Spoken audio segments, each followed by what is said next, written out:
오늘 네 번째 욥기 여행 시간이 되었습니다. 오늘 네 번째 욥기 여행은 3000년이라고 하는 정말 아주 긴 세월 동안 사람들 무대에 올려진 고대 극시라고 알려진 연극을 보러 가려고 합니다. 이름 연극 제목은 욥기입니다. 그래서 연극 욥기를 관람하는 일정으로 오늘의 투어를 하려고 하는데, 함께 오늘 네 번째 욥기 여행 잘 진행됐으면 좋겠습니다. 욥기 1장과 2장은 갑작스러운 재앙 앞에 처참하게 욥이 무너졌죠.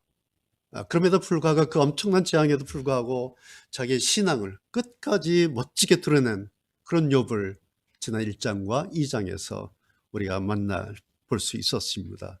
그래서 사람들은 이 욥을 가리켜서 고난 승리의 욥이다, 불굴의 욥이다, 대단한 신앙인이다, 대단한 사람이다, 그러면서 욥을 칭찬하고 욥을 존경하고 욥을 부러워하죠. 근데 여러분, 오늘 우리가 봤던 이 3장의 이 욥 어떻습니까? 오늘 우리가 생각할 이 3장의 욥은 우리가 봤던 그 1장, 2장의 욥이 아니죠. 물론 엄청난 재앙이나 시련을 당하면 사람들은 누구나 충분히 그럴 수 있죠. 그런데 여러분, 욥이 아니고 욥이잖아요. 하나님까지도 인정하시고 자랑하시고 자신하셨던 그런 사람 아닙니까? 또 욥은 사실 그랬죠. 그런데 오늘 3장이에요. 욥기 3장의 제목이 여러분 책에 보시는 것처럼 욥이 자기의 생애를 저주하다. 이것이 오늘 우리가 읽은 욥기 3장의 제목입니다. 적어도 1장, 2장의 욥은 이렇게 할 사람이 아니죠. 그런데 1장과 2장의 재앙의 결말이 3장인 것은 어쩔 수가 없습니다. 여러분, 왜 이랬을까요? 지난주 설교에서 그 시작점을 기억나십니까? 2장 11절. 그러니까 욥의 세 친구들이 욥을 조문하고 위로하기 위해서 욥의 친구들이 방문하지 않습니까? 그 장면부터 오늘 3장의 이 일이 시작됐다, 그런 말씀 지난주에 드렸습니다. 욥이 재앙 끝에 이제 죄를 뒤집어 쓰고 기아장으로 자기 몸을 피가 날도록 긁고 있는 그 욥에게 멀리서 위로하기 위해서 찾아온 이 세 친구들은 욥에게 분명 위로가 됐을 겁니다. 그리고 든든한, 그래 내가 혼자가 아니야, 얼마나 든든한 지 혼자가 됐겠습니까? 그런데 와서는 7일 동안을 서로 아무 말 없이 그렇게 함께 지냈죠. 그런데 그렇게 시간이 지나면서 눈에 들어오기 시작한 게 하나 있었지 않습니까? 엉망진창이 된 자기, 그리고 자기 옆에 있는 멀쩡한 친구 세 모습, 그 친구들의 그 모습이 욥의 눈에 들어오기 시작했다라는 사실입니다. 자, 욥은 누굽니까? 세상의 모든 것을 다 가졌던 사람이지 않아요. 10명의 아들, 딸 유복했던, 그리고 화목한 가정을 가졌던 사람입니다. 뿐만 아니라 하나님 신앙 한 번도 놓치지 않고 흠없이 하나님 경외하며 정직하게 악을 멀리하고 살았던 그런 사람이었어요. 그런데 지금 자기는 완전히 박살났어요. 그런 반면에 저 친구들은 멀쩡한 거예요.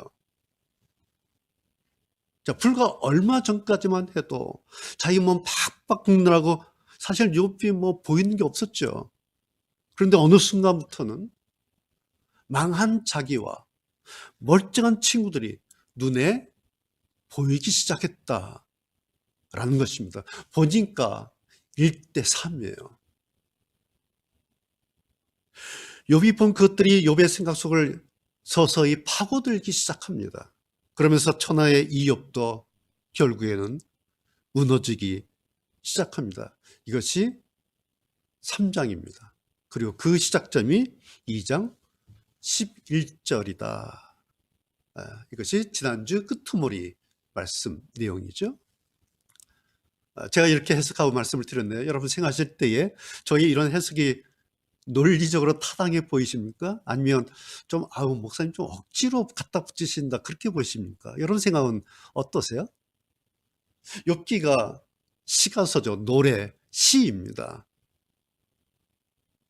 노래 혹은 시라고 해서 단지 시어만 나열돼 있고 노랫말만 그렇게 있는 것 아니죠. 좋은 시와 좋은 노래 안에는 눈에 보이지 않는 그 안에는 그 저자의 분명한 논리가 들어있죠. 특별히 여러분 시가서 욥기 안에는 하나님의 논리라고 하는 것이 흐르고 있습니다. 오늘 이제 이 용어를 제가 쓸 텐데 하나님의 논리. 욥기 안에는 성경 안에는 하나님의 논리가 흐르고 있다라는 사실입니다. 여러분 누차 말씀드린 것처럼 욥기가 단지 욥의 고난이나 혹은 친구들과 치고받는 그 논쟁만 있는 것이 아니에요.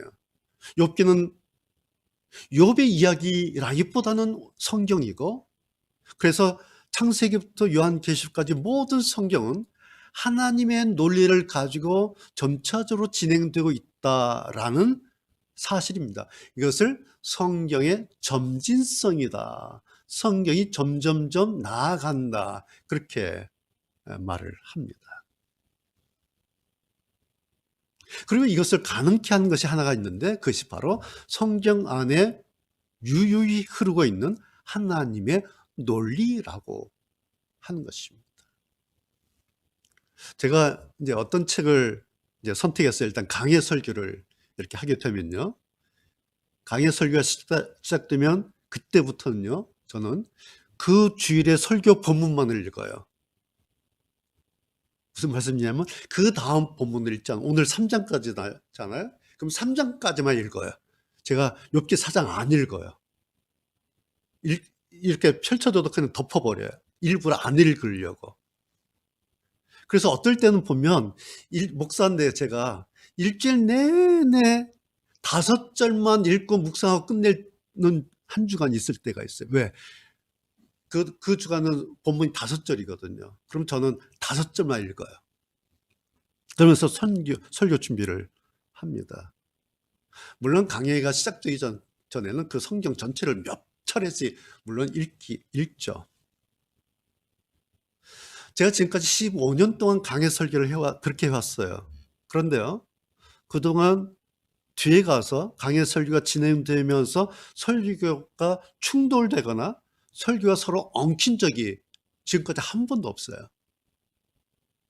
그 이유가 뭐냐면 성경 밑에는 하나님의 논리라고 하는 것이 유유히 흐르고 있기 때문에 그렇습니다. 그래서 설교는 저는 단지 하나님의 논리를 믿고 그냥 따라가기만 하면 됩니다. 그래서 오늘은 3장까지만 읽고 3장까지만 하면 돼요.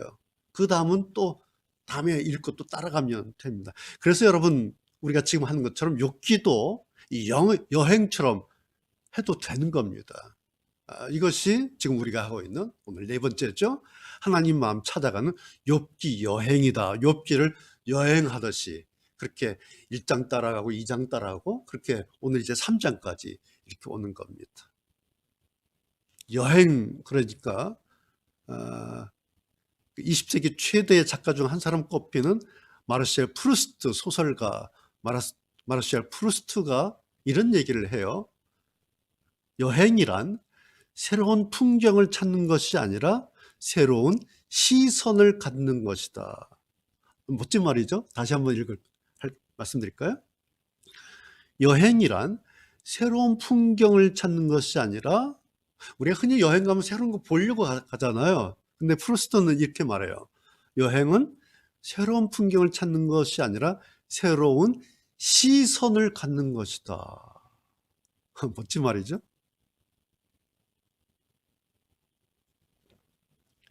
그래서 우리의 이 욥기 여행에도 이 새로운 시선, 즉 성경 욥기에는 하나님의 논리가 흐르고 있다라는 이런 관점이 있어야 욥기를 제대로 여행할 수가 있습니다. 아니면 이 관점이 없으면요, 그냥 욥기 가지고 고난하고 싸우다가 그냥 끝납니다. 자, 새로운 시선 그 하나가 욥기 욥기 3장의 오늘 우리가 읽은 욥기 3장의 시작점이 2장 11절부터다. 새 친구들 등장하는 그 장면부터다. 라고 보는 것. 이것이 새로운 시선 같은 겁니다. 여러분, 이래야 성경이 논리적으로 맞는 거죠. 그렇죠? 그런데요, 동시에 1장과 2장의 욥의 결과물이 3장의 욥이다? 이건 오히려 논리적으로 맞지 않는 거예요. 이해가 되세요? 1장과 2장의 그 욥의 결과물이 3장이다 라고 말하면 이건 오히려 논리에 맞지 않는다라는 거예요. 만약 이게 논리적으로 맞으려면 이렇게 돼야 되는 거예요. 욥의 3장, 오늘 우리가 읽은 욥의 3장 독백은 1장 21절에서 그랬잖아요. 주신 분도 여호와시고 가져가신 분도 여호와시니 여호와 이름이 찬양을 받으시기 바랍니다. 그렇게 욥이 1장에서 말하죠. 그리고 2장에서는 우리가 하나님께 복을 받았는데 재앙인들 못 받겠냐. 2장에서 그렇게 말하지 않습니까? 이것이 논리적으로 3장에 가면 이렇게 돼야 되는 거죠. 더 이 고백보다 더 멋지고 더 감동적인 서사시를 읊는 장면이 나와야 1장, 2장, 3장이 논리적으로 맞게 된 겁니다. 말하자면 그렇게 되면 3장의 내용은 욥의 승리의 찬가 혹은 욥의 할렐루야 대합창 뭐 그런 게 돼야 하는 거죠. 그런데 오늘 우리가 본 것처럼 욥이 자기 생애를 저주하고 있지 않습니까? 그래서 1장, 2장과 3장은 논리적으로 맞지 않습니다. 완전히 정반대예요. 자, 여기까지 이제 정리되셨습니까? 자, 그렇다면 여기에 무언가 문제가 있다라는 거예요. 그게 뭘까라는 거예요. 왜 성경이 1장, 2장과 3장이 이렇게 맞지 않는가? 그게 뭘까? 이것이 오늘 저의 설교 제목이에요. 믿음과 감정이 싸우면 누가 이길까? 여러분 생각해 보셨어요? 믿음이라는 것과 감정이 싸우면 누가 이길 것 같아요? 오늘 이 말씀을 드리려고 합니다. 이제 욥은 완전히 파산한 사람이죠. 친구들이 와서 욥과 함께 했던 그 7일간의 침묵을 크리스토퍼 애쉬는 이렇게 말을 해요. 죽은 자를 위한 애도를 상징한다. 7일 동안 친구들이 와서 욥에게 와서 아무 할 말이 없는 거죠. 그래서 그냥 7일 동안을 입 닫고 침묵하면서 지냈는데 그 장면을 애쉬가 말하기를 죽은 자를 위한 애도를 상징한다. 그러니까 친구들은 욥을 이미 죽은 자로 여기면서 그를 위해서 애도했다. 그런 뜻이에요. 만약 그렇다면 친구들의 그 침묵은 7일 동안의 친구들의 그 침묵은 동정의 침묵이 아니라 파산의 침묵이다. 적어도 욥은 그렇게 보이는 사람이었다라는 말씀입니다. 자, 욥은 한 번의 파산에 4가지 고통을 동시에 겪었지 않습니까? 육체적으로 고통을 당했어요. 그래서 그 고통이 너무 심해서 먹을 수도 없고 잠을 잘 수도 없었어요. 뭐 너무너무 가려워서 그냥 얼마나 가렸으면 기왓장으로 자기 몸을 피가 나는데 그렇겠습니까? 잘 수 없어요. 먹을 수도 없었어요. 육체적으로 더 이상 설명할 수 없는 그 고통이 욥에게 왔지 않겠습니까? 그리고 그러면서 그는 이성적으로 고난을 당했습니다. 그의 생각 안에는 그의 건전했던 생각 안에 해답을 구할 수 없는 수많은 문제들이 막 넘쳐나기 시작했습니다. 왜 이랬을까? 뭐가 문제일까? 혼란스럽고 얼마나 황망했겠습니까? 그러면서 사랑하는 아들, 딸, 아내 다 한순간에 떠나보내면서 홀로 된 그 정서적인 고통, 외로움의 고통, 극심한 그런 고통 속에 순간 떨어지고 말았습니다. 마음은 쉴 수가 없었고 어디 하나 안식처가 없었습니다. 욥은 또한 그 지금의 자기를 모습을 보면서 하나님께서 울타리로 나를 가두신 거 아닌가? 그렇게 생각하면서 영적으로 고통을 당했습니다. 하나님이 왜 그러셨을까? 하나님이 왜 나를 이렇게 울타리를 가두셔서 빠져나가지 못하도록 왜 그러셨을까?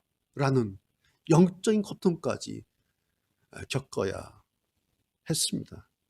그래서 그가 오늘 3장에 저주한 게 그거 아닙니까? 만약 하나님이 자기를 태어나지 않게 주셨으면 좋았겠다. 그러면서 자기의 태어난 것을 생일을 저주하면서 통곡하면서 그러고 있는 것입니다. 여러분, 3장은 욥에게 고통의 밤입니다. 그 고통이 욥의 온전함을 완전히 부셔버렸습니다. 이제 새 친구들 앞에서 욥의 자존감은 완전히 바닥이 났습니다. 존재감 제로의 바닥에 추락한 이 욥을 여러분, 우리가 어떻게 비난할 수가 있겠습니까? 그렇죠? 그렇다고 욥이 맞았다, 그런 말은 아니죠. 다만 그때 욥, 이런 욥을 향해서 우리가 뭐라고 말하면 안 된다라는 말씀입니다. 욥은 지금 자존감을 다 잃어버렸고 존재감이 없어져 버렸습니다. 그냥 죽고 싶은 마음 남았습니다. 그런데 오늘 우리는 이런 욥을 보면서 날 것 그대로의 우리 인간의 모습을 또 보게 되는 거죠. 자존감이 바닥나고 존재감의 의미를 완전히 잃은 사람은 그 다음에 어떻게 되는가? 그 사람의 모습은 어떤 것인가? 오늘 그 인간의 모습을 우리가 지금 보고 있지 않습니까? 이것이 우리가 욥기 여행을 통해서 또 보려고 하는 첫 번째 설교 제목 여러분 기억나십니까? 인간에 대한 진한한 연구, 인간에 대한 참 어려운 복잡한 그런 것을 좀 탐구해 보려고 하는 그런 면모 가운데 하나입니다.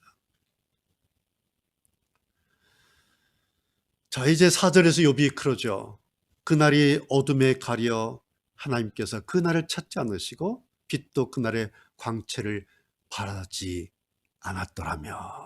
오늘 쉬운 성경에 우리 4절에 이렇게 되어 있는데요. 이것을 우리말 성경은 이렇게 번역하고 있습니다. 여러분 한번 들어보세요. 그날이 어둠이 됐더라면 위에 계신 하나님이 신경도 쓰지 않으셨더라면. 그러니까 그날은 이제 자기가 태어난 생일을 말하는 거예요. 내 생일날이 어둠이 됐더라면, 혹은 위에 계신 하나님께서 신경도 쓰지 않았더라면. 한글 개역 성경은 이렇게 또 번역하고 있어요.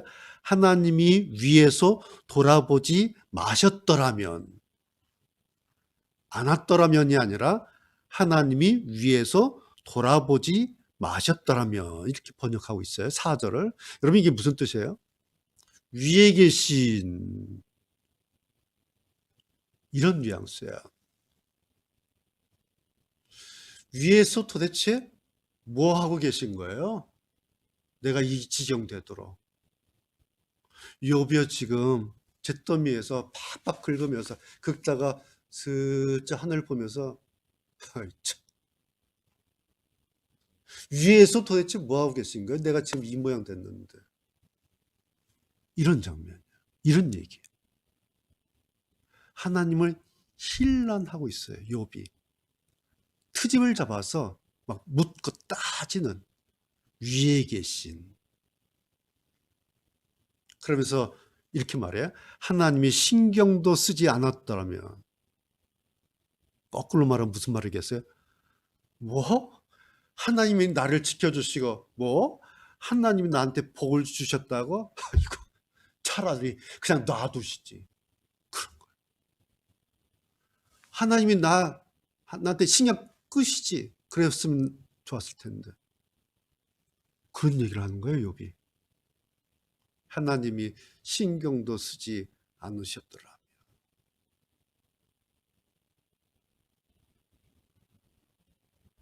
여러분, 1장, 2장에서는 욥이 이 하나님을 찬양하고 높이지 않았습니까? 주신 분도 하나님이시라고 그랬던 욥이에요. 그런데 3장 여기서는 사탄이 했던 그 말, 욥이 그렇게 하나님 잘 경외하는 그 이유는 딱 하나예요. 하나님이 지켜주시고 하나님께서 복을 주시니까 욥이 그래서 그렇게 잘하는 거예요 라고 사탄이 한 말이에요, 이 말이. 그런데 그 말을 거꾸로 인용하면서 그것을 오히려 하나님을 희롱하고 하나님께 비아냥거리면서 지금 욥이 하나님을 힐난하고 있습니다. 자, 여러분, 이 욥 어떤 욥이에요? 이런 욥이 일장에 그 하나님을 경외하고 흠없이 순전하다고 평가받았던 그 욥같이 보입니까? 그 욥이에요? 여러분, 우리가 기억하고 있잖아. 1장과 2장에서의 욥의 그 엄청난 고백, 그 감동적인 고백, 여러분 기억나시죠? 1장 21절. 주신 분도 여호와시요 가져가신 분도 여호와시니 여호와의 이름이 찬양을 받으시기 바랍니다. 우리가 하나님께 복을 받았는데 재앙인들 못 받겠어. 그랬던 욥이에요. 그런데 3장에 와서는, 자, 뒤에 이제 16절부터는 오히려요, 욥이 죽음과 무덤을 예찬을 해요. 그러면서 22절에서는 이렇게까지 말합니다. 여러분 성경 보십시오. 저들이 무덤에 이를 때 얼마나 기뻐할까? 그 얼마나 즐거워할까? 욥이 지금 이렇게 이야기하고 있어요. 저들이 무덤에 이를 때 얼마나 기뻐할까? 저들이 무덤에 들어가면 그 얼마나 즐거울까? 여러분 상상이 되십니까? 욥이 이랬다는 이 사실이? 얼마 전까지만 해도 주신 분도 여호와시여 가져가신 분도 여호와라고 찬양했던 사람이 여기서는 가져가신 그 여호와를 비꼬고 있습니다.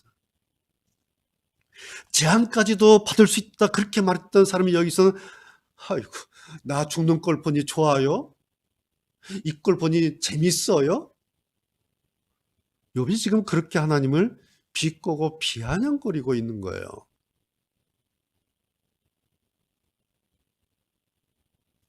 여러분 3장의 이 욥을 보면요, 사탄이 기대했던 것처럼 물론 하나님을 저주하지는 않았어요. 그런데 3장의 이 욥을 보면요, 거의 저주 일보 직전까지 가 있는 겁니다.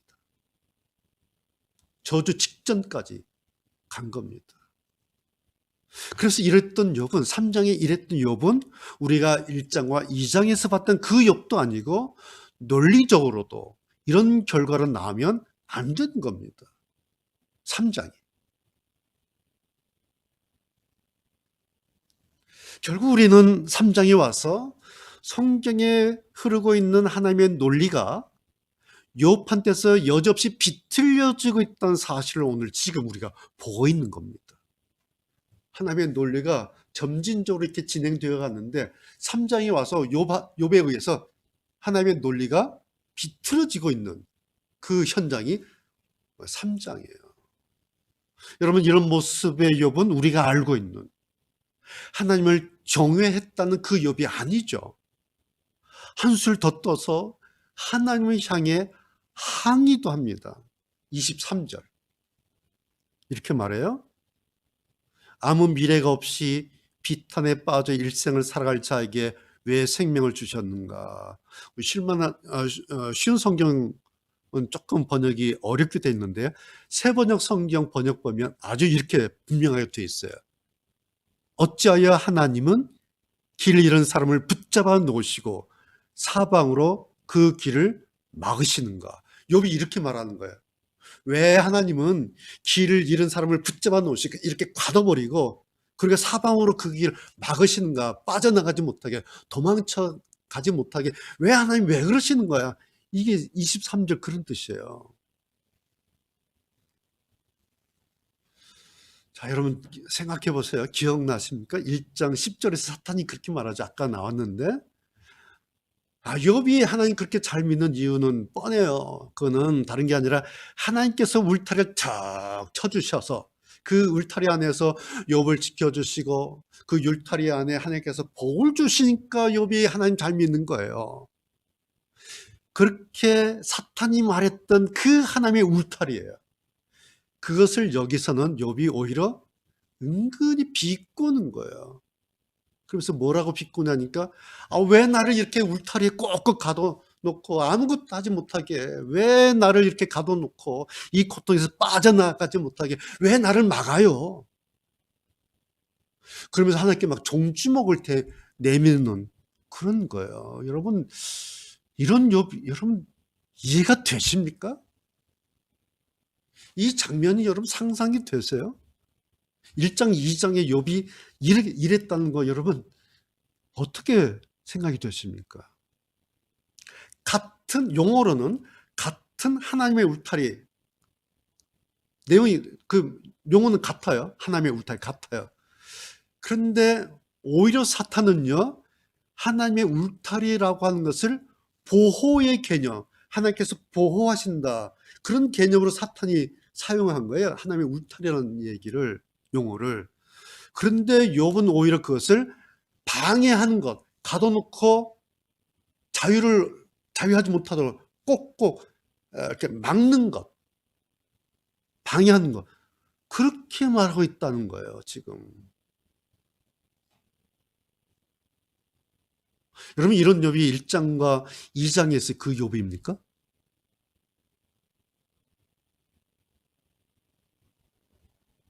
(1장) (2장의) 결과물이 논리적 3장 이게 잘 맞아떨어집니까? 이상하죠? 또 한 가지,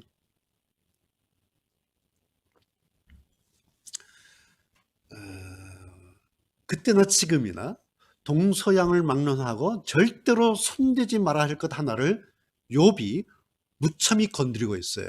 그게 뭐냐니까 어머니 이야기예요. 어머니. 7절 보세요. 그 밤에 아무도 아이를 가질 수 없었더라면, 그 밤에 기쁜 외침이 없었더라면,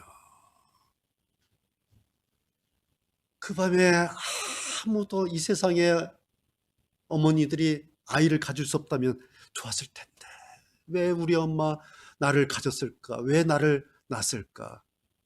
여러분, 이거 완전히 흘러간 유행가 가사죠. 가엾은 어머니 왜 나를 낳으셨나요? 예? 이게 흘러간 유행가 가사예요. 욥이 지금 그러고 있어요. 그 밤에 아무도 아이를 가질 수 없었더라면, 그 밤에 기쁨 외침이 없었더라면. 제가 첫째 시간에 당시 욥의 나이를 한 40대로 본다, 학자들이 그렇게 본다고 말씀을 드렸잖아요. 욥의 이때 나이를 한 40대로 본다면 욥의 어머니가 생존해 계셨을 나이죠. 만약 생존해 계셨다면 그 욥의 어머니가 아들이 이 처참한 소식 분명히 들었을 겁니다. 그리고 동시에 자기 아들이, 당신의 아들이 이렇게 말했다란 말도 듣지 않았겠습니까? 내 아들이 어머니 왜 나를 낳으셨나요? 그렇게 말했다는 소식 그 어머니도 들었지 않겠습니까?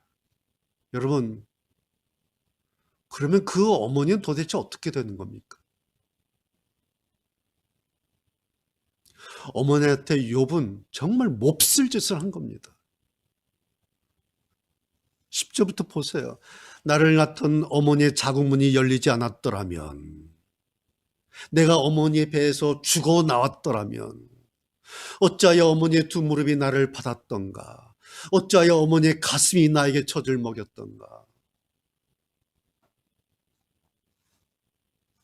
여러분, 욥이 흠이 없는 사람이라고요? 그렇게 보이십니까? 천하에 불효도 이런 불효자가 따로 없습니다. 여러분, 왜 이런 겁니까? 이유가 뭘까요? 욥이 이렇게까지 한 이유가, 욥은 지금 자기 스스로를 유려하기 위해서 다른 하나를 철저하게 파괴하고 있는 겁니다. 뭘 파괴하고 있는 겁니까? 흠없는 믿음. 여기 자기의 흠없는 믿음을 철저하게 파괴하고 있는 겁니다. 왜? 자기를 위로하기 위해서. 그래서 어머니를 건든 거예요. 어머니 왜 나를 낳으셨어요? 어머니의 자궁문이 열리지 않았더라면 좋았을 텐데, 어머니 배에서 내가 죽어서 그렇게 나왔으면 좋았을 텐데, 어머니의 두 무릎이 나를 받지 않았으면 좋았을 텐데, 어머니의 가슴에서 내가 젖을 먹지 않았으면 좋았을 텐데, 왜 그러셨나? 자기를 위로하기 위해서 욥이 지금까지 가졌던 자기의 그 흠없는 믿음을 파괴하고 있습니다.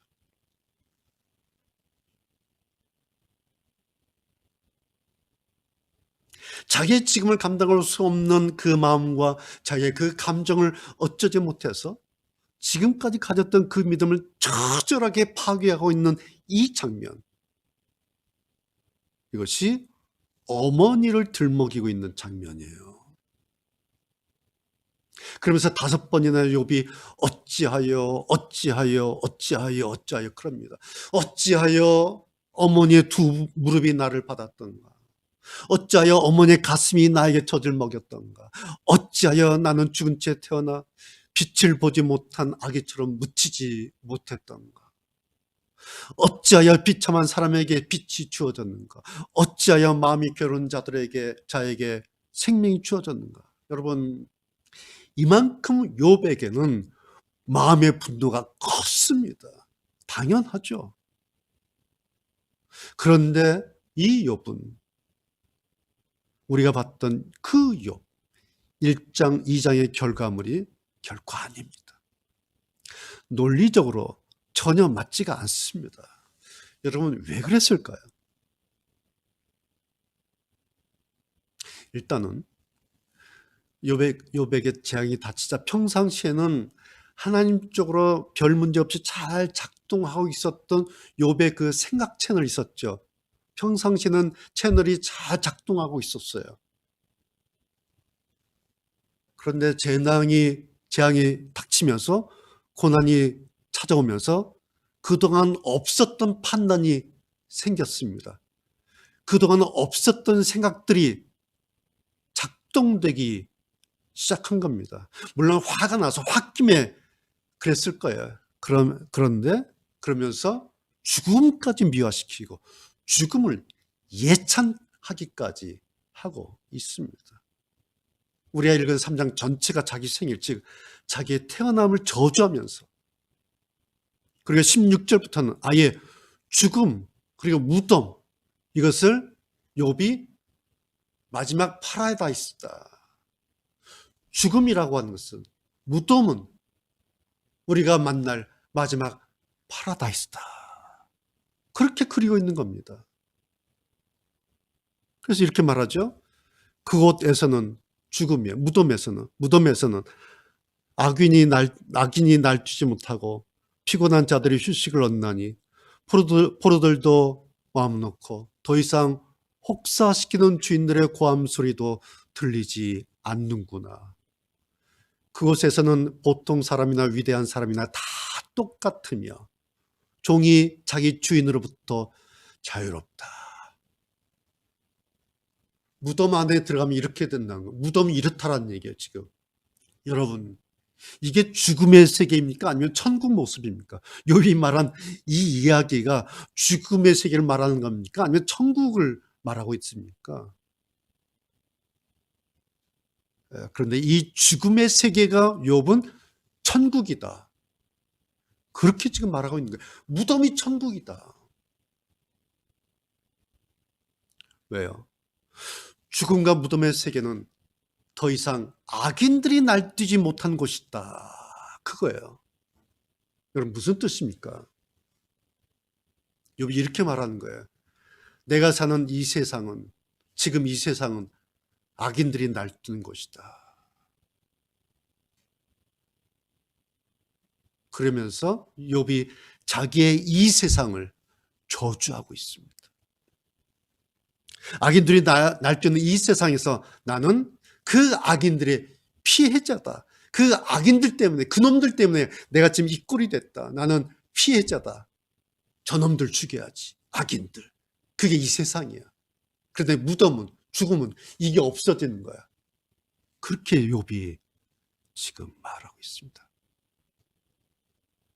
그런데 욥기를 보면요, 욥에게 있어서 그 악인들은 그냥 추상적인 어떤 악인들이 아니라 아주 구체적이에요. 욥이 지금 생각하고 있는, 꼭 집어서 그 악인들 지금 생각하고 있어요. 1장 15절과 17절에 나오는 사람들이에요. 누구겠어요? 자기의 모든 재산을 다 뺏고 다 죽여버린 스바 사람들, 갈대아 강도들. 욥이 지금 이 사람들을 생각하고 있는 거예요. 그 스바 사람들과 갈대아 강도들이 내 재산 다 빼앗고 하인들 다 죽이고 우린 나를 망하게 한 망친 그 주범들. 그래서 이 원수들 생각하면서 욥이 부르르 떨고 있는 것입니다. 그리고 그 악인들이 날뛰고 있는 이 세상은 이건 지옥 같은 세상이야. 이 악인들 안 보려면 죽어서 무덤 들어가면 이제 이 친구들 없어. 이 원수들 없어. 욥이 지금 그렇게 생각하고 있습니다.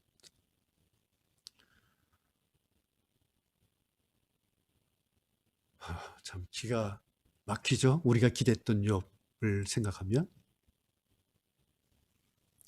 그런데 바로 여기에, 이 지점에 욥의 약점과 욥의 모자람이 바로 여기에 있습니다. 그게 뭔지 아십니까?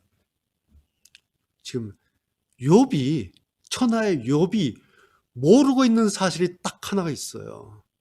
다른 것이 아니라 욥은 자기의 재앙이, 자기의 지금의 이 결과물이 사탄에게서 시작된 줄 모르고 있습니다. 지난주 설교 여러분 잘 기억하셔야 돼요. 재앙의 시작점이 사탄이었다는 사실을 욥은 전혀 모르고 있어요. 심지어 욥은요, 은연중에 자기의 재앙의 시작이 하나님 때문으로 여기고 있다라는 사실이에요. 특별히 이제 뒤에서 나옵니다만 4절과 23절 보면 욥이 은연중에 그렇게 생각하고 있어요. 내 재앙의 시작은 하나님 때문이다.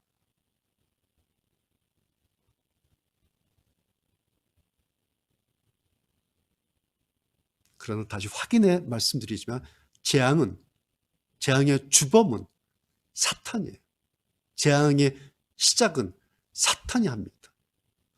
스바 사람들, 갈대아 강도 다 빼앗고 다 죽인 그 욥이 생각한 그 원수, 악인, 이 스바 사람들, 갈대아 강도는 단지 사탄의 공범이에요. 혹은 사탄의 하수인에 불과합니다. 욥이요, 주범인 사탄을 놓쳤습니다. 그래서 그 결과가 회복 전략에, 자기가 회복할 수 있는 그 전략에 실패한 겁니다.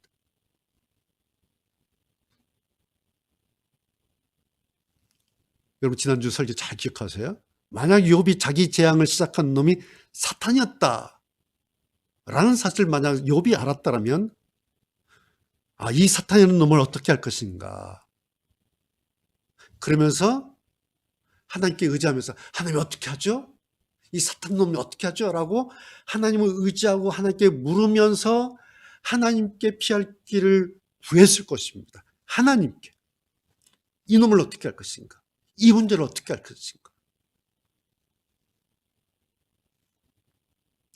1장과 2장의 욥을 보면 충분히 그럴 수 있는 사람이에요. 충분히 그러고도 남을 사람이에요.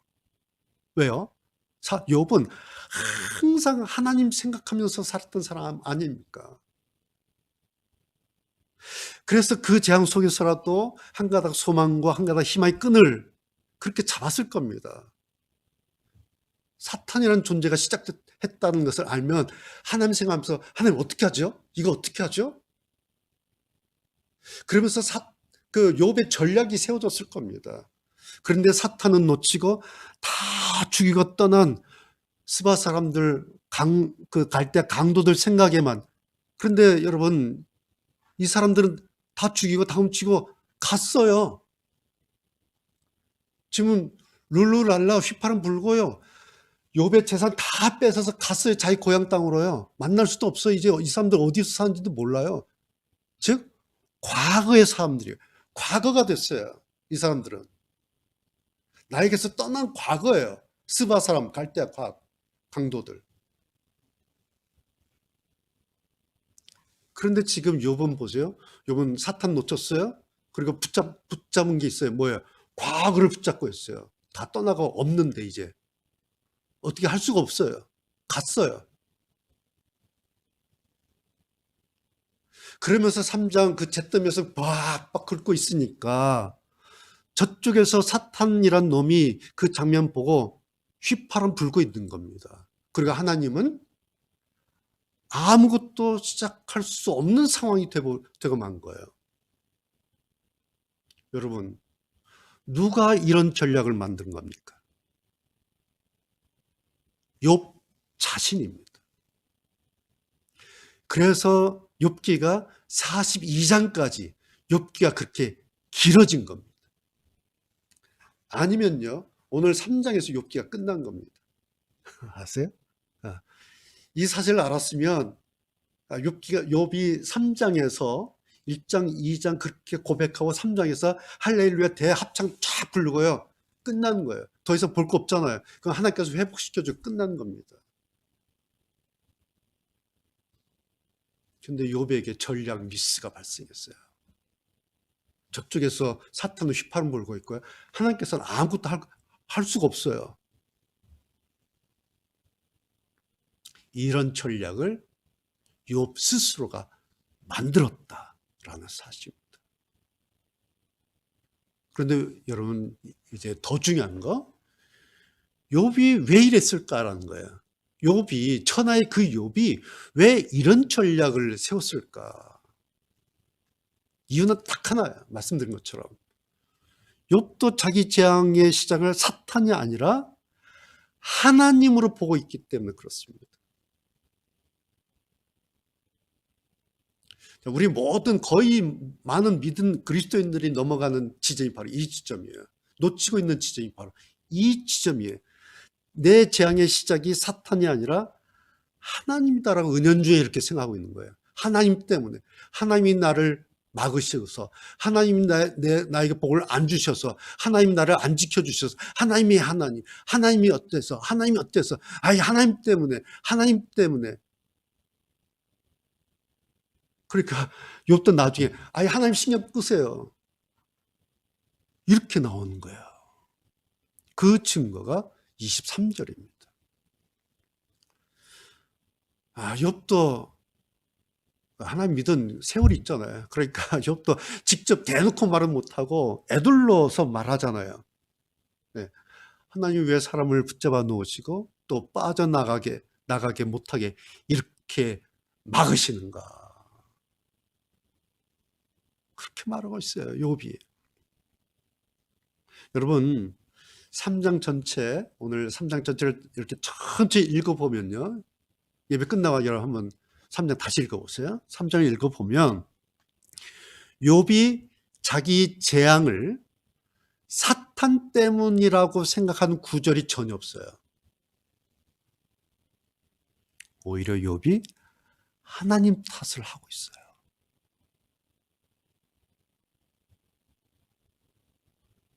지금까지 이 상황을 욥이 하나님과 자기로만 보고 있어요. 그래서 하나님에 대해서는 뭐 하겠어요? 원망과 비아냥이에요. 그리고 자기에 대해서는 딱 하나예요. 죽고 싶은 거예요. 이 모든 상황의 현장에 하나님과 자기만 보고 있는 거예요. 하나님 왜 그러셨어요? 하나님 힐난하고 비아냥거리고 하나님한테 짜증내고 막 탓하고 손가락질하고 있어요. 그리고 그런 자기를 보면 그냥 죽고 싶은 거예요. 이게 3장의 욥입니다.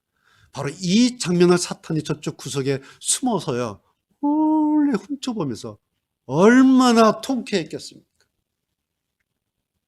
여러분, 사탄이라는 놈이 그런 놈이에요. 1장, 2장에서는 하나님의 천상회의에 몰래 숨어 들어온 놈이죠. 근데 3장에서의 사탄은 치고 빠지는 놈이에요. 우리가 사탄을 알아야 돼요. 사탄은요, 몰래 숨어서 들어오기도 하고요, 툭 치고 빠져서 저쪽에 가서 이렇게 즐기는 놈이에요. 이게 사탄이라는 놈이에요. 이런데도 사탄이 없다고 말하겠습니까? 여러분, 사탄은 보이지 않을 뿐 존재합니다.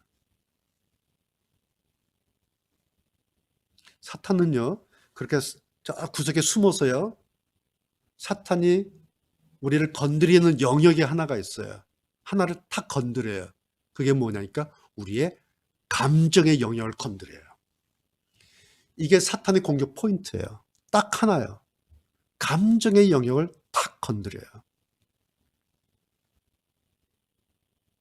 사탄이 우리를 마음대로 조종하기 위해서 숨어두는 곳이 우리의 감정 안이에요. 내 감정 안에 싹 숨어들어요.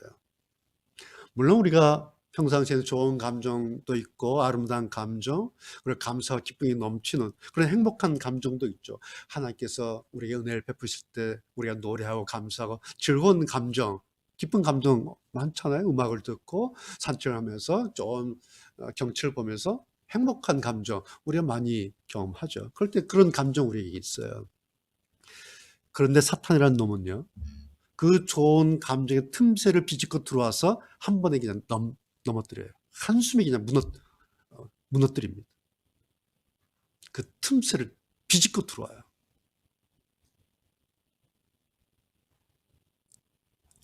오늘 이 욥은 낙심한 사람의 모든 증상, 낙심한 사람들이 가질 수 있는 모든 증상 다 보여주죠. 여러분, 정말 흠없고 정직하고 하나님 경외하기 1등이에요. 악을 멀리하고 악에서 떠나 살던 이 영적으로 성숙한 이 사람이에요. 그런데 오늘 3장을 보면 욥 안에 침울하고 분노로 가득 차고 근심, 원한, 혼란스러움, 냉소적인 거, 무기력증에 빠져 있고 불면증에 시달리고 시리에 빠져 있고 슬픔에 젖어 있고 비관하고 피곤해하고 이런 온갖 종류의 부정적인 감정 요소들을 다 가지고 있어요. 참 안 됐죠. 참 안 됐죠. 이 욥을 보면 여러분, 낙심의 결과들이 이런 감정들이잖아요. 그런데 이런 것들은요, 믿음과도 관계가 없어요. 제가 오늘 이상한 얘기하죠.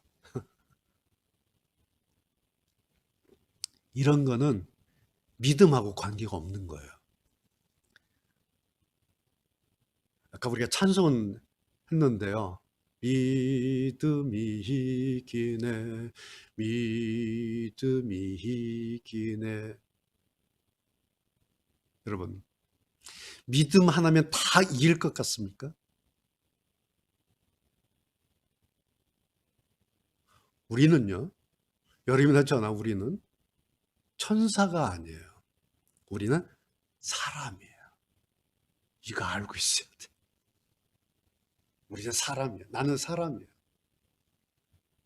사도 바울이 천하의 그 사도 바울 선생님이 뭐라고 말씀하셨는지 들어보시겠습니까? 내가 힘에 지나도록 심한 고생을 받아 살 소망까지 끊어지고 내 마음에 사형 선고를 받은 줄 알았다. 바울도 이랬습니다. 위대한 종교개혁가 마틴 루터가 한 번은 깊은 우울증에 빠졌던 적이 있어요.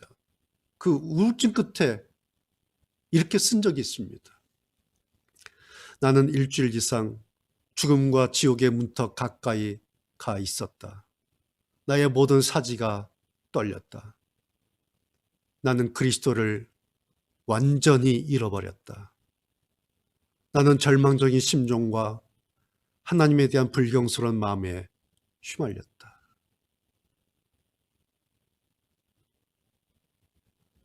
우울증 끝에 루터가 그때 자기를 이렇게 이야기하고 있습니다. 여러분, 사탄은 우리의 믿음에 숨어 있지 않고 내 감정에 숨어듭니다. 저도 우리의 믿음 안에서는 사탄이 자기 일을 못해요. 그런데 일단 감정 속으로 들어가면 사탄이요, 손 안 대고 코 풉니다. 감정을 가지면은 진행 속도도 빠르고요. 다루기도 쉽기 때문에 그래요. 그래서 사탄이 들어와서 머물고 싶어하는 자기 집이, 사탄의 집이 사실은 나의 감정이에요. 이거 한 번만 흔들어 놓으면 그 다음은 그냥 볼 것도 없어요. 그냥 속전속결이에요. 이것이 사탄의 전략이에요. 자, 오늘 설교 제목, 믿음과 감정이 싸우면 누가 이길까? 여러분 이제 답이 나왔습니까? 믿음과 감정이 싸우면 누가 이길까? 답이 뭐예요? 믿음이 이긴다고요? 우리가 지금까지 그렇게 말하고 그렇게 생각했죠. 믿음은 하면서 믿음 했는데 여러분 좀 생각해 봐야 돼요. 곰곰 따져 봐야 해요. 지금까지 내가 실제로 정말로 그랬는지, 지금까지 내가 정말 믿음으로 감정 이겼나?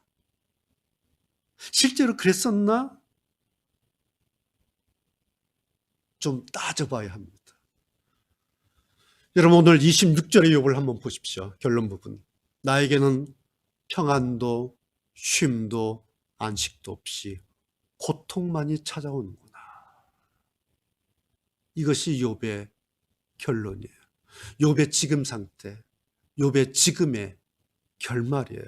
나에게는 평안도 쉼도 안식도 없이 고통만이 찾아오는구나. 다른 어떤 사람이 이렇게 말한 거 아니죠? 자기가 자기를 보고 자기가 이렇게 평가한 겁니다. 그래서 이것은 정확한 지금의 욥이에요. 그래서 1장, 2장의 욥을 알고 있는 독자로서는, 오늘 우리로서는 참으로 아쉽고 허탈하기 짝이 없어요. 그래도 인정은 되죠. 그래, 욥도 할 수 없지. 충분히 그럴 수 있어. 이해도 됩니다. 그러면서 이런 욥 참 안쓰럽죠. 그러면서 그래, 때로 이것이 우리들 모습이다. 그래, 때로 이것이 내 모습이다. 마치 내 모습 보는 것 같지 않습니까? 그런데 그러면서도 우리가 그런데 그래도 욥인데 그런 마음에 좀 그래도 아쉬움이 커요.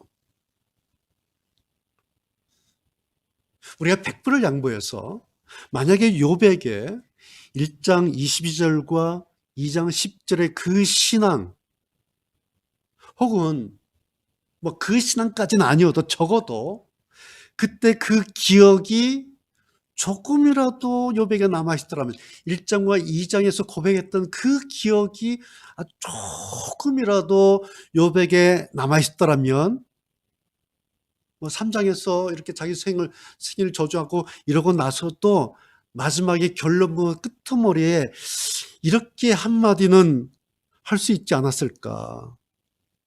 뭐라고? 26절 그렇게 다 말을 해놓고요. 마지막에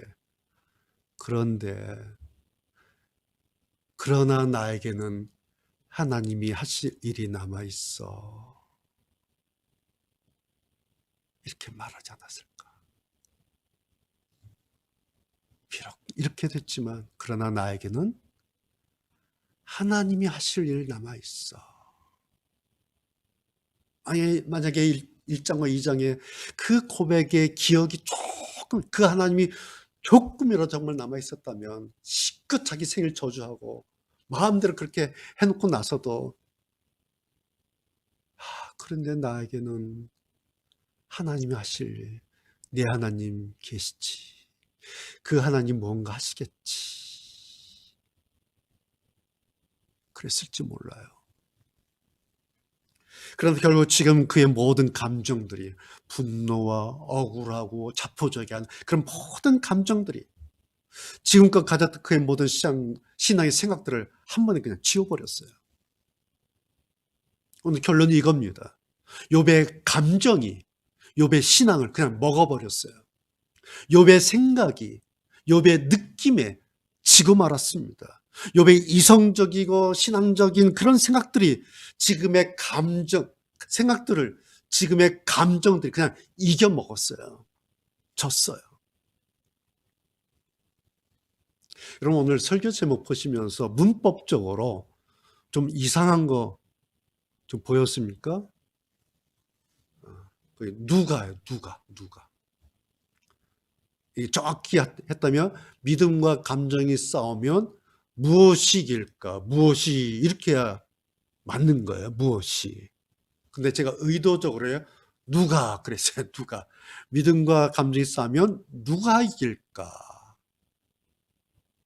여러분, 그 믿음이 누구 것입니까?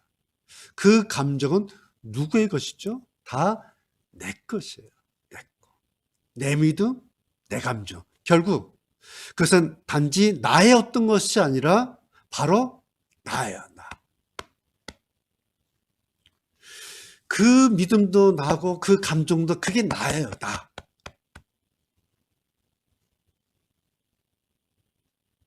그래서 우리는 3장 욥의 모습을 보면서 오늘의 내 모습, 지금의 나는 아닐까. 그렇게 한번 돌아보게 된 것입니다. 여러분, 우리만 그런 줄 아세요? 아니에요. 사도 바울도 자기를 돌아보면서 자기의 그 모습, 자기를 그렇게 보면서 한마디 하죠. 오호라 나는 곤고한 자로다. 참 내가 비참하구나. 내가 이거밖에 안 되구나. 오호라 나는 곤고한 자로다. 그런데 여러분, 하나님 앞에서의 자기 이 모습을 내려다보면서 가슴을 치고 탄식하는 그것이 바로 상한 심령의 고백입니다.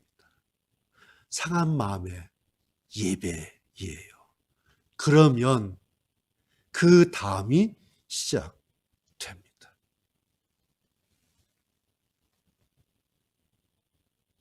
여러분, 지금까지 여러분이나 저나 우리도 물론 욥만큼은 아니었다 해도 우리가 살면서 지금까지 얼마나 많은 일들, 얼마나 많은 아픔들, 슬픔들, 어려운 일들, 고난들, 재앙들. 여러분, 우리 또 참 지금까지 얼마나 많은 일들 겪고 지금 여기까지 왔습니까? 그때마다 우리의 감정은 여지없이 흔들리고 여지없이 파괴되었죠. 세상 사는 사람 어느 누구 치고 죽음까지를 생각하지 않고 산 사람이 세상 어디 있겠습니까? 천하의 누구라 하더라도 다들 죽음까지를 생각하면서 삽니다. 그런데 그 시작점이 감정선이에요. 감정선. 오늘로 말하면 그런데 거기가 사탄이 숨어들어서 머물려고 하는 사탄의 집 입구입니다. 우리의 감정선 있잖아요. 그 선이 뭐냐니까 사탄의 집 입구예요. 거기가. 우리가 믿는다고 감정이 없어지나요? 아니면 감정이 늘 좋기만 한가요? 믿으면 늘 행복하고 늘 감사만 하나요? 우린 천사가 아니에요. 그렇죠? 때로는 우리도 버림받은 느낌도 들고요. 내 영혼이 낙심하기도 하고요. 도무지 보이지 않는 내 미래 때문에 숨이 턱턱 막힐 때가 얼마나 많습니까? 그럴 때마다 우리의 감정이 흔들려요. 그런데요, 내 감정의 선에 경계선이 있어요. 감정선, 경계선이 있죠. 그 경계선에서 이쪽으로 기울면 하나님 신앙 쪽이 되고요. 저쪽으로 기울면 사탄의 집에 들어서기도 합니다.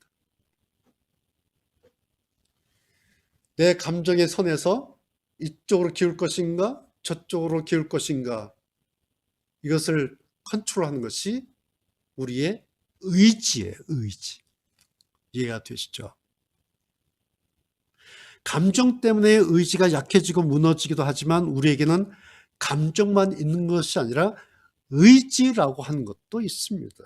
그래서요, 하나님을 신뢰하는 것은 우리의 신앙은 우리의 감정에 지배된 문제가 아니라 사실은 의지의 문제예요.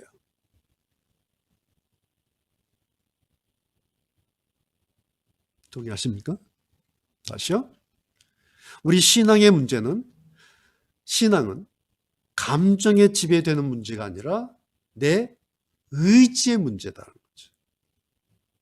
이런 거예요. 내가 진정으로 강한 의지를 가지고 하나님을 신뢰하자. 나는 하나님 신뢰하겠어. 라고 진정으로, 그래 강한 의지를 가지고 하나님 쪽을 선택하면 그 사람의 감정은 결과적으로 거기에 따라오게 될 것입니다. 이론적으로는, 논리적으로는요. 그러나 실제로는 어떻습니까? 많은 그리스도인들이 믿음보다는 실제로는 감정으로 살 때가 너무나 많다는 사실이에요. 믿음이 내 감정을 지배하도록 하고 감정에 끌려다니도록 하지 않아야 하는데, 문제는 그렇죠? 예. 믿음이 내 감정을 지배하게 하고, 그리고 믿음으로 감정에 끌려다니지 않도록 그렇게 우리가 해야 되잖아요. 그런데 문제가 뭐예요? 그 힘이 없는 거예요. 내 믿음 안에 그 믿음을 이끄는 의지의 힘, 이것이 없으면 늘 감정이 이기게 되어 있습니다. 그래서 필요한 것이 믿음의 힘, 믿음 말고요. 믿음의 힘, 신앙의 힘이라고 하는 것이 필요합니다. 조금 구분이 되세요? 믿음과 믿음의 힘, 신앙과 신앙의 힘.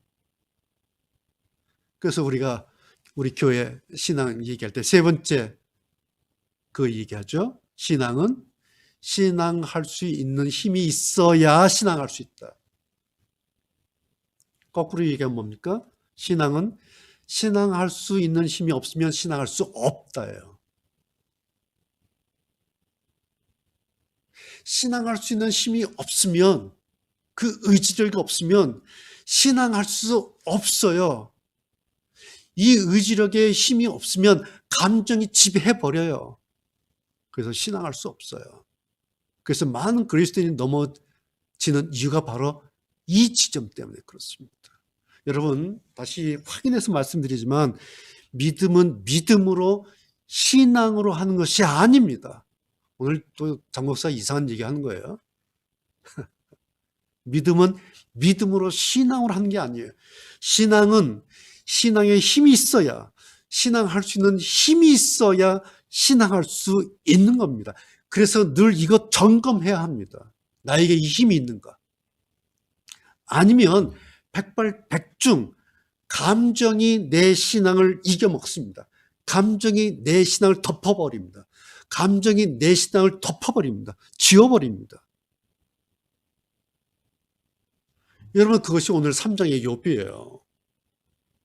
3장의 욥은 지금 믿음의 힘, 이것이 바닥이 나버렸어요. 그리고 그렇게 되기 시작한 그 시작점이 2장 11절. 멀쩡하게 보이는 친구들이 보이기 시작하면서부터입니다. 그러면서 그동안 멋졌던 욥의 그 신앙의 의지까지도, 항상 아이들 제사 지내면, 생일 잔치하면 그 다음날 번제 드렸던, 그래서 촉을 가지고 세웠던 우리 아이들 혹시 죄 짓지 않았나? 우리 아이들 혹시 실수하지 않았나? 그래서 생일 잔치 끝난 그 다음날 번제 드렸잖아요. 항상 촉이 있었어요. 그 촉을 가지고, 뭐예요 이게? 의지예요. 신앙의 힘이에요 이게. 그 신앙의 힘을 가지고 살았던 사람이에요. 그런데 멀쩡해 보이는 그 친구들 보면서, 그래 완전히 망한 피고름 진리 흐른 자기를 보면서 3대 1의 이런 구도가 형성된 것을 보면서 그동안 가졌던 멋졌던 욥의 그 신앙의 의지까지도 다 사라졌습니다. 그래서 여러분, 우리가 이거 확인해야 합니다. 여러분, 우리 믿음에는요, 믿음이라고 해서 믿음이라고 하는 어떤 영적인 요소만 있는 것이 아니에요. 믿음 안에는요, 정서적인 감정도 있어요. 그리고 의도를 가지고 해야 하는 의지라고 하는 것도 있어야 돼요. 이해가 되시죠? 그래야 우리의 믿음이 지정의, 영적인 요소와 정서적인 요소와 의지적인 요소가 골고루 발달해야 거기서 믿음의 힘이 발생하고 있어요.